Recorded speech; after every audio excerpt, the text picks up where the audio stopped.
Any petty nationalists out there? Hey! Well, we've got a message for the Union of Flag-waving UK nationalists. It's about keeping our football team, the independent Welsh football team, and it's staying ours. I'm an internationalist, and my internationalism is about tolerance, choice, and a welcoming and sovereign Wales, with a written constitution laying out the Wales that we want to live in. It's an old concept called democracy, and the London, English, Westminster establishments have no interest in Wales, yet they hold us back. And talking about going back, we go back in history. Yesterday, the 16th of September, was Owain Glyndwr Day. And our challenge here, well, I've got a great jersey, I want to buy one of those. It's on eBay.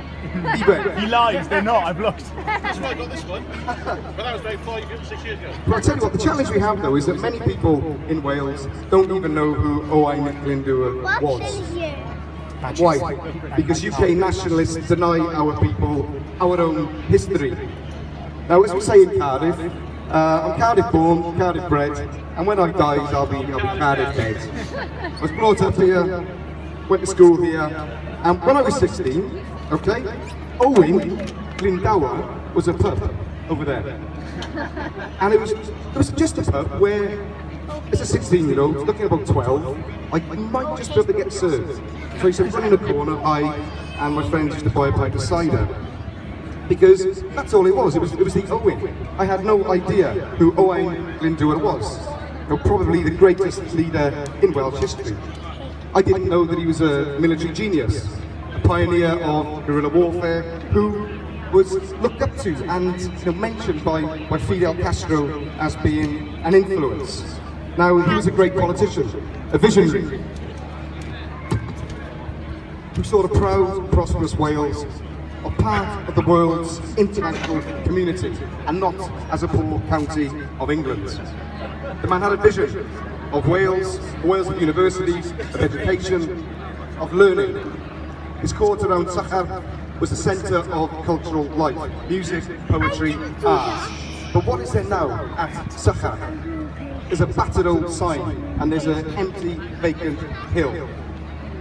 What we should be doing in Wales with the Welsh Government is investing in cultural tourism and remembering and celebrating our heritage and history.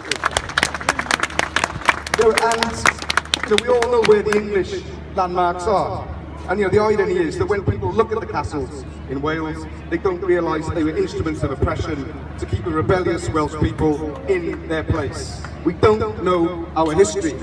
We need to learn it, we need to teach it, agitate, organise and educate. And that's the plan of Welsh internationalists in Cardiff, Caerdydd ein Brifddinas. On the 16th of September 2011, Delmy Bowen, who was Plaid Cymru's first Lord Mayor, introduced the Seren Owain Glyndwr Award. And it was for unsung heroes, and the first winner was Rosaline Moriarty Simmons, a brilliant and remarkable woman, an amazing campaigner for disabilities whose life has met many, many challenges, because we want to celebrate the past and the present. Now, what did the UK nationalists running this city now do? As soon as they got elected, they abolished it. And why? Because, in my opinion, anything which is Welsh, they hate. You name it, they'll get rid of it. They got rid of the St David's Day Festival. They stopped catering for parent-led demand in Welsh medium education. And I'll tell you what, you wouldn't believe the battle we had in this city just to get Welsh on the signage in the city centre above the English. But we won that battle.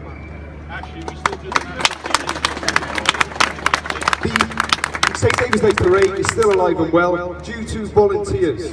With very little support from the city. We're going to change that. I know, I'm in it. Because what I'd like to see next year is a new council, bringing all that back and more. One thing I want to mention as well is Pride Cymru, because we want to invest in that festival, bringing back diversity and making it a massive event in this city. Now, there's another quick story. When we ran the city in coalition 2008 to 12, I was inspired by Braveheart, and I thought, do you know what? We need a film about Owain Glyndwr in Wales. Now what a great way to publicise our country. So I got in touch with the Welsh Government at the time, and they sent across an officials, plural. We had a meeting in County Hall, and the Welsh Government official, the lead one, insisted on calling Owain Glyndwr Owain Glyndwr. Now you can see where this is going, can't you? Because it didn't end well, and the project finished there. But one pledge I will give to this meeting and to this city is that if we hold the purse strings next year after the election, we will back a project to create a film about Owain Glyndwr backed with public money. So I'll tell you what we'll do, we'll get public money in the city and we'll invest it.